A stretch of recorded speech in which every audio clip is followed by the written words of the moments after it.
For the few moments that are allotted mine to state my convictions of my Savior, I want to preach from this sermon topic with the Lord's help in your prayers. Prayer still works. Prayer still works.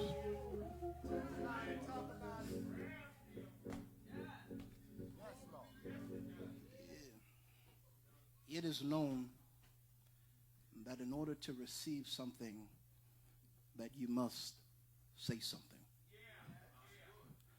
In order for a relationship to work, communication must be a priority. A pastor has to talk to his congregation to give them what God has given him or her. The doctor must talk to divulge the diagnosis or prognosis of an ailment to a patient. Teachers must give oral presentations to students in order for students to learn. Students must ask questions in order to receive knowledge. Parents must give directions for children to follow. Children must talk to parents so they can know what they want. And we as Christians must talk to God so he can hear the desires of our heart.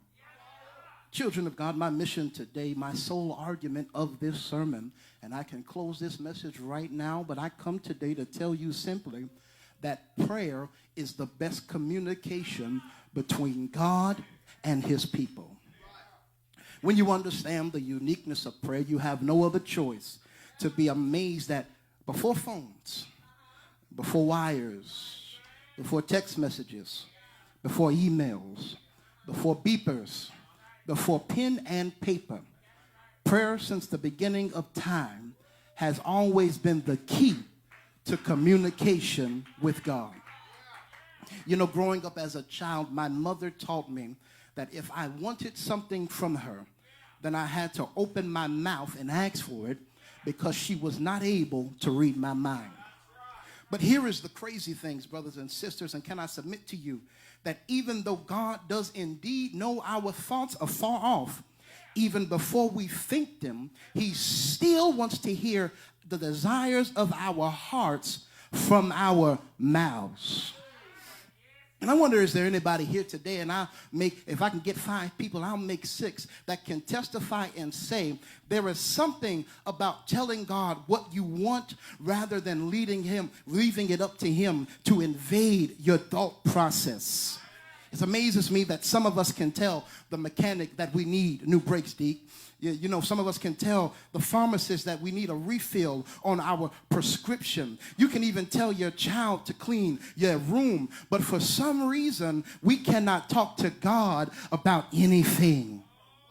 And the amazing thing to me is as often as we don't talk to God, just imagine if God stopped talking to us. In the very few moments that God doesn't talk to us, in the very few moments that we don't hear from God, we begin to lose our minds. Things begin to go haywire in our lives. But when we stop talking to God, he still wakes us up in the morning. He still gives us the activities of our limbs. He still allows us to go about and do everything that we do in this life. But lest I keep you too long, what I see in this text is, number one, prayer is our communication with God. We have learned that when we want or need something from God, that we must seek him. For the first time in my message, look at your neighbor and say, neighbor, come on, talk loud to me. Say, neighbor, seek him.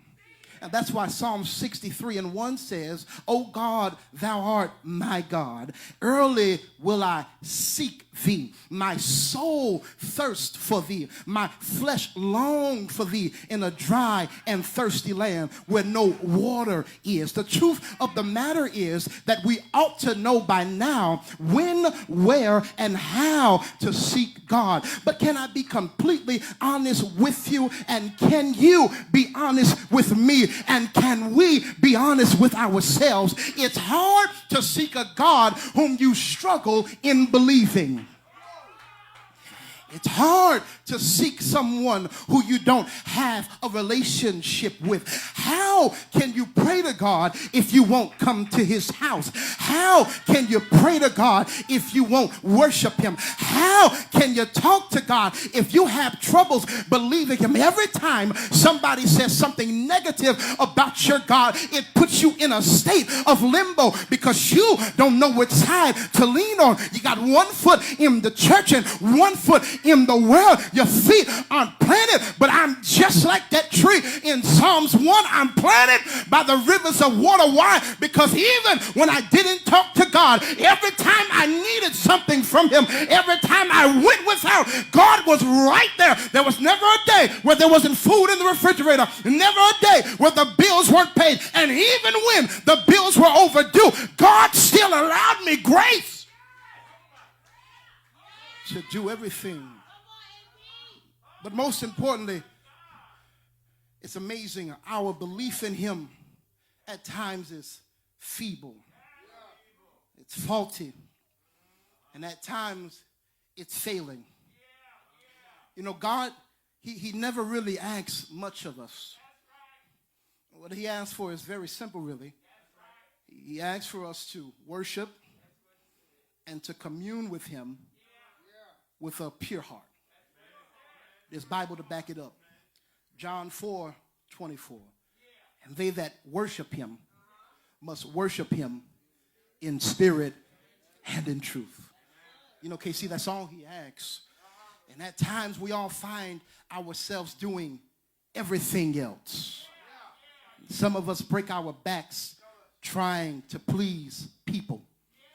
Go to the ends of the earth trying to make people happy, while neglecting our duties to God.